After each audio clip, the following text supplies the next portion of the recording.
Man, isn't Brawl Stars just your favorite game of skill? I love how the smarter player wins every interaction and how every brawler has their own unique learning curve. Sometimes I like to just Q solo showdown and walk up to a bush. Man, what the— Jacky is a rather unassuming super rare brawler with one of the simplest kits in the game. Yet to the community, she's one of the most polarizing characters from a game design perspective. Why is that the case? Well, if you clicked on this video, you probably already know it has a lot to do with her lovely main attack, literally just an area around her that deals damage at melee. No aiming, no finesse, just good vibes. But when you take a closer look, is her main attack all there is to it? Is Jacky's terrible reputation deserved, and are low skill brawlers actually bad for the game? Well, there might be more to it than you'd first think. The answers lie in Jacky's history, so to tackle these questions, we're going all the way back to truly one of the years of all time, 2020. And in a chaotic year with several notable events, the most significant of all was Jacky's release in Brawl Stars. I mean, obviously, right? What were you doing on March 14th, 2020?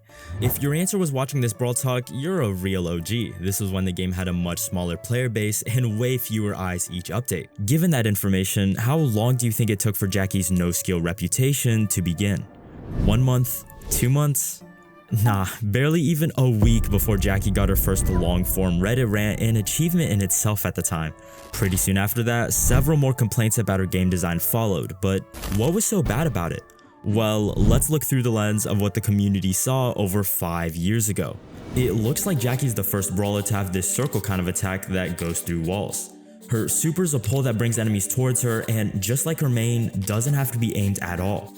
She's also tanky, the sort of brawler meant to just soak up a lot of damage. In only a few seconds, fans could instantly diagnose this brawler to have a low skill floor. Basically, just a low entry barrier for even beginner players to play Jacky effectively. This poses a problem for 2 reasons. 1, because if you know a brawler takes low skill to execute, then it's more annoying to face them. And 2, because if the brawler is at all strong or viable, then it's genuinely frustrating for competitive matches. Even today, you never get chopped by a Jacky player and act like, wow, what a well-designed game and character. Oh my gosh, my opponent deserves any and all trophies earned for this match, and I wish them all the best because they outskilled me. No, because you know on their end, it didn't take much mechanical skill for them to beat you. Now, whether that's an actual fair assessment of all there is to playing Jacky is something we'll cover later. But for now, you gotta realize that even 5 years ago, players saw right through Jacky's gameplay loop and found it annoying. Hide behind wall, move toward enemy, hit red button, profit.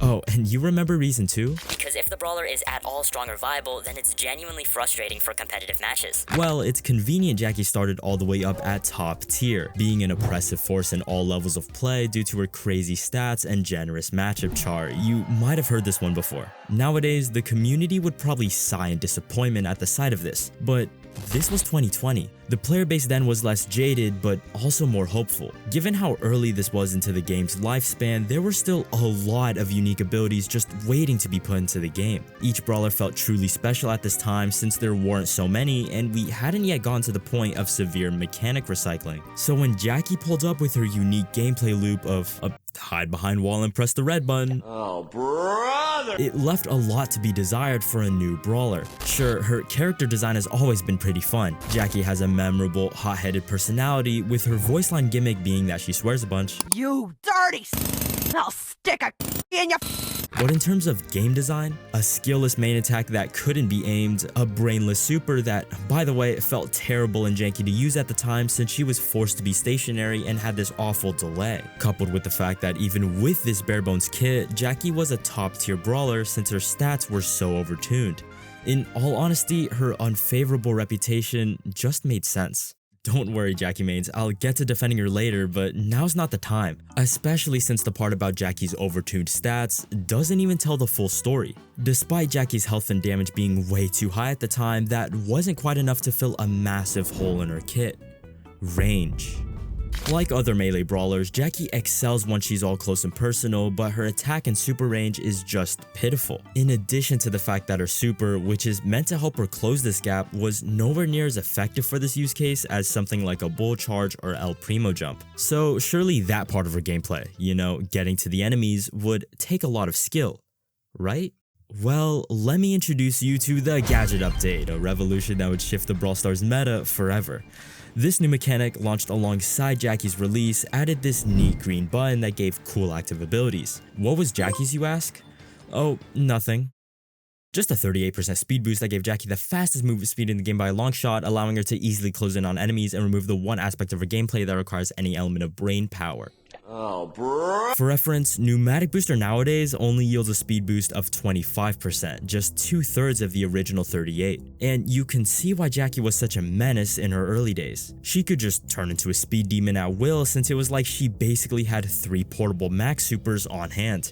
I'm not even exaggerating, here's proof. Someone like Jacky, being a top tier brawler, just rubbed a lot of dedicated players the wrong way. She became an early example of the overpowered brawler release, but in a neat, low brain activity package. Sure, it was a cool novelty to crush people with such a simple brawler, but there wasn't much art to spamming auto aim and exploiting Jacky's overtuned stats. Just a week after Jacky's release, however, she received her due nerfs and her broken release era was over, allowing the community to take a more accurate look at what her place in the game truly was. Jacky's main attack damage and unload speed were nerfed, bringing her back to normalcy, albeit still one of the best brawlers in the game. In fact, Jacky was so overtuned in her debut year, she received nothing but nerfs for the majority of it, yet still ended December as a solid high tier. And even by the midpoint of the next year in 2021, Jacky had yet to receive any meaningful buffs. The only ones she got were to her Counter Crush star power, which after this basically flips around to become her only relevant one for most of her history. This star power reflects some of the damage she receives in a radius around her, which is kind of fun and helpful actually. It allows her to finish off low HP enemies just by standing near them and is actually the difference maker for taking out a lot of enemies in one less ammo. Her other star power, Hardy Hard Hat, is a flat reduction of the damage she takes, which is just really lame. Even for a super rare brawler, her kit unfortunately comes off as bland in a lot of ways. There's basically only one interesting ability in her entire kit, which we'll cover later. But it seems that with her comfortable spot in the meta as a premier tank by the end of 2020, Jacky will surely be equally good by the end of 2021. After all, the entire year she wasn't nerfed super often or anything. Sure, Supercell experimented with reworking Jacky's stats pretty harshly in September, but most of those nerfs were taken back the next month. In fact, the only real one she kept was a damage nerf towards the end of the year. But she also got star power buffs and the new tank trait that allowed her to charge her super by receiving damage. Oh, and the jankiness of her super was fixed up, which made it way more usable. So it probably all worked out, right? How did Jacky decline so rapidly? It wasn't just the damage nerf, although it was deadly. 10% nerf is a pretty big deal, but Jacky had already declined a bottom tier before that even happened. Well, this is the part of Jacky's story where the words power creep and meta shifts come into play. Because in her glory days of early 2020, her best counters were few and weak. Look at a tier list from her prime. I can count just one brawler in the S tier that outright counters Jacky in a matchup. It was way more common to queue Jacky matches where she would be left completely unchecked because the tank counter options were so limited. Fast forward 20 months, however, introducing like 20 new brawlers who are all intended to be strong to build excitement, by the way, and you got a recipe for a meta that leaves Jacky in the dust. Because by 2022, now look at the roster. Notice the new brawlers that could fulfill Jacky's role but better, like Ashe, or meta brawlers that could counter Jacky now, like Gale. In this way, power creep doomed Jacky to fall into bottom tier. And while it was a sad era for Jacky mains, what makes it even worse is that they couldn't have imagined how long she would stay completely irrelevant. But why didn't Supercell do anything about it? In fact, why did Supercell even kick Jacky while she was down in the first place, delivering a crazy damage nerf that nuked Jacky's performance even while she was already F tier? It's a weird case, and when you look at Jacky's balance history, it's honestly just strange. For the next 20 months, again, Jacky is basically neglected as far as balance changes are concerned. While she coasts bottom tier from late 2021 to 2023, Jacky receives no balance changes besides one main attack buff, bringing her attack obviously higher than it was after the nerf, but lower than it was before the nerf at all, making it a net negative since the summer of 2021, which is strange because By that point, Jacky was already an uncompetitive brawler, even with her higher attack stat. She also got a buff to Hardy Hard Hat, but it was still the worst star power, meaning this buff was basically worthless anyway if you had both. So what inspired the Brawl Stars team to do this? Usually, Supercell reacts to a brawler's poor competitive performance with some buffs to bring them viability. The few times Supercell doesn't do this is when they don't want a brawler to be competitively viable at all. But why would some brawlers be cherry-picked out to be the competitive outcasts at F tier? Does Supercell just have a vendetta against a few certain brawlers? Probably not. Often, it stems from the team finding it too difficult to make possible given a brawler's stance in the casual meta. I go more into this in my Edgar video, but basically, if a brawler is a menace in casual play, it's pretty difficult to buff these brawlers into competitive viability without harming the casual ecosystem. Besides just the usual power creep, Jacky's fall in the pro meta also has to do with the pros getting better at dealing with her. Competitive players learned to work around Jacky's positioning, but the 300 trophy Joshmos did not. Evident with how even as Jacky fell towards bottom tier in the pro meta, her general win rate was still high. In fact, you can even check this right now. Jacky isn't really good as of recording this, yet if you sort by win rate at a regular trophy range, Jacky is surprisingly up there. So if you take a brawler like Jacky and crank up her damage and health to the point where the pros, even with their knowledge of countering Jacky, still feel she's worthy of top tier, how do you think the casuals would fare? Not well. And Jacky would constantly be exploited against average players, which would make her reputation even worse. The safest play for Jacky moving forward was to coast at low tier. But if Supercell never sets a time limit for these things, the game balance won't change much and the game would get really stale. Imagine if the team figured out about how strong they wanted each brawler to be and just kept them there for years and years and years. So naturally, after about 2 years in the timeout corner as a doomed mid-ladder menace, Jacky mains were finally fed their scraps. But first, to lead into Jacky's actual revival, let me briefly cover her second gadget she received, Rebuild. This is the only truly unique ability she still has in the game, allowing her to rebuild the environment in a small radius around her. This gadget is so cool. Think of all the possibilities. Regrowing the grass to help Jacky approach, restoring the defensive walls in Brawl Ball, this gadget is hot garbage. It's such a shame that this one special gadget of hers that actually has some fun applications is basically never used. It's just too situational. If a wall was broken once, there's a good chance it could get broken again, and a 3x3 radius, there's just not much you can do with that. Now, there's this ultra specific case where if you go in a Brawl Ball overtime and then repair a wall, yeah, I'd still go Pneumatic Booster, so honestly this gadget just never stood a chance. But this segues nicely into Jacky's one buff that revived her, pulled her out of the depths of low tier. The buff of Pneumatic Booster. In August of 2023, Pneumatic Booster's speed buff would increase from 20% to 25%, which is pretty nice, but not even the end of it, as the speed buff's duration was increased from 3 seconds to 4. And the crazy thing about game balance is that even a small change like this is able to... No, why is she still garbage? It's been so long, she hasn't gotten a buff in a year. Jacky mains had truly reached rock bottom, chosen the Brawler of Agony and Despair, patiently awaited each set of balance changes only to be disappointed, praying the ref would just do something. Man, if only they would add a conveniently broken mechanic the next month. Another low skill button that was strong and meta defining and purple maybe. Okay, it's time to get hypercharged. Yo, y'all are not gonna believe this.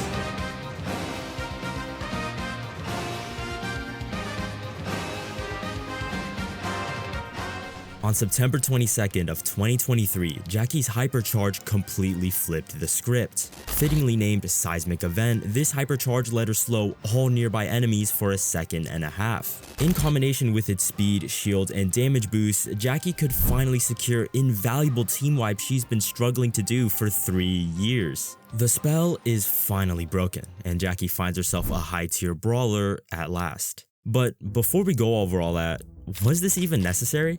This drought Jacky went through that lasted nearly 3 years. We know there's the whole thing about harming casual players, but that can't be the only reason Supercell was so hesitant to make Jacky good. There's been other brawlers like this, take Fang for example, who also stomped noobs in casual but still had way more time to shine in the meta. Well, it all ties back to Jacky's first primary issue I discussed with her design: her no-skill legacy.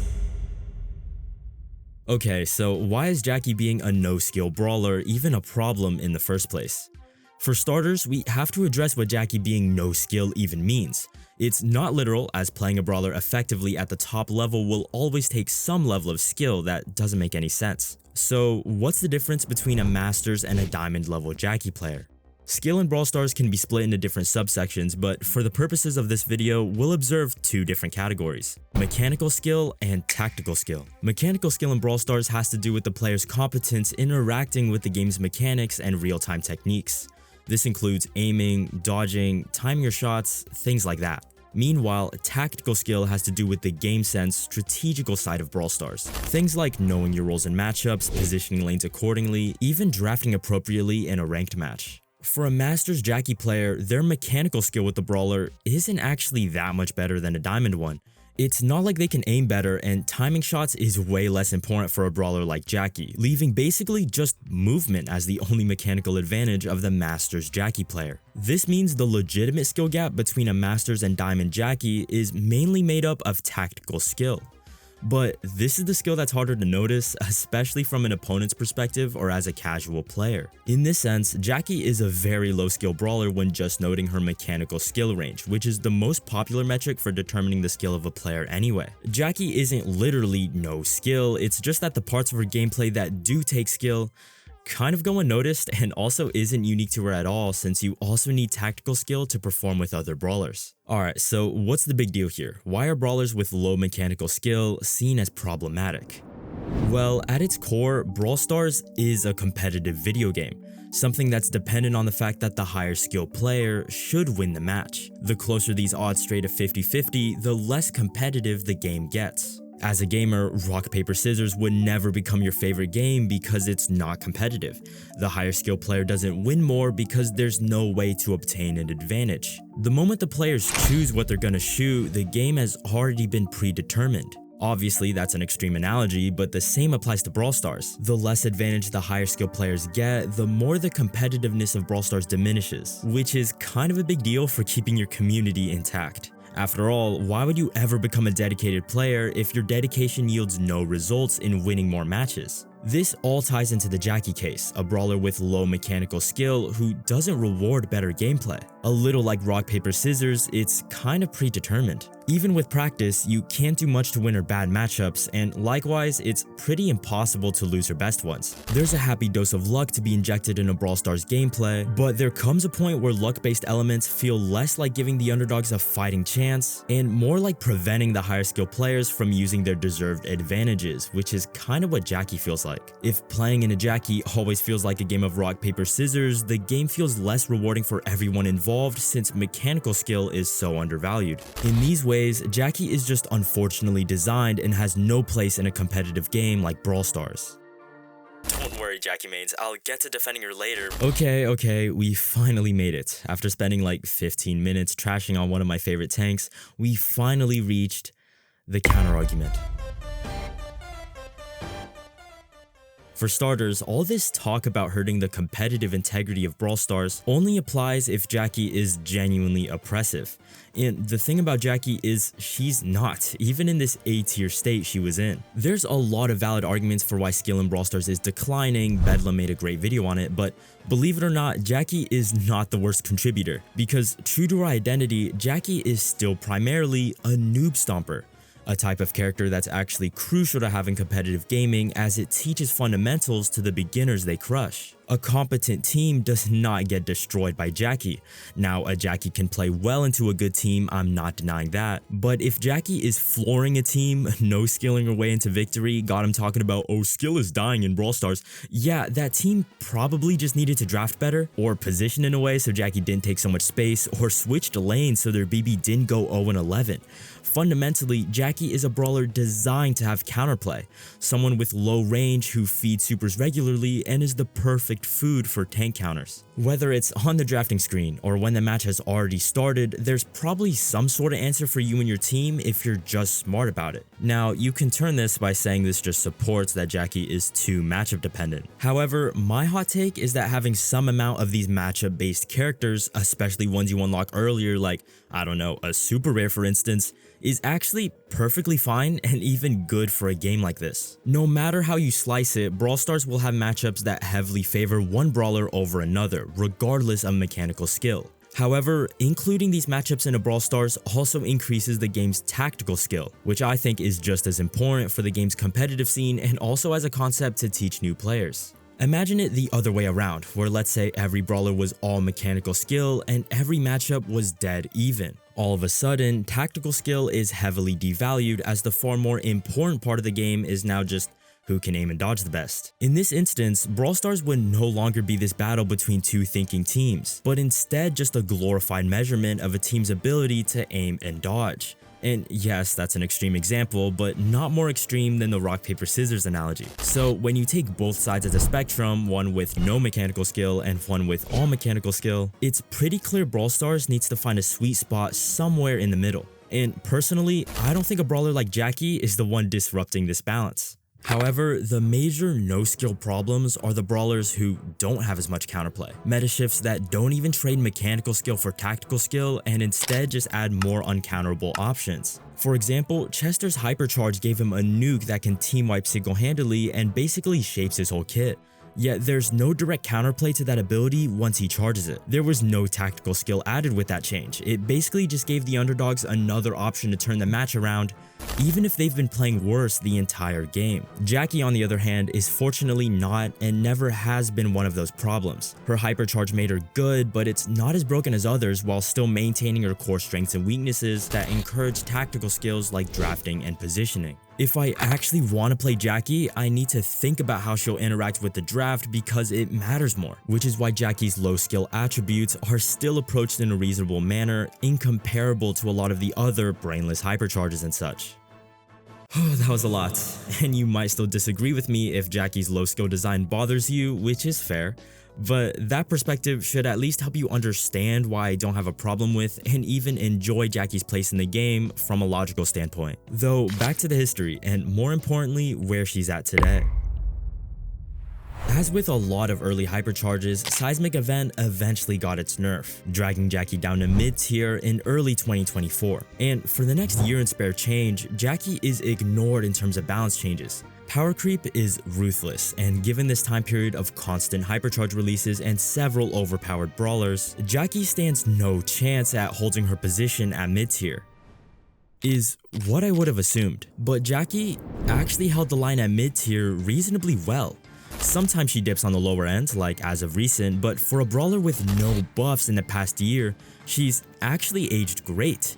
She even received a nerf in the summer of 2025. How is this possible? Well, part of it has to do with an invisible buff she received, something that can't be observed in her regular patch notes. The gadget rework.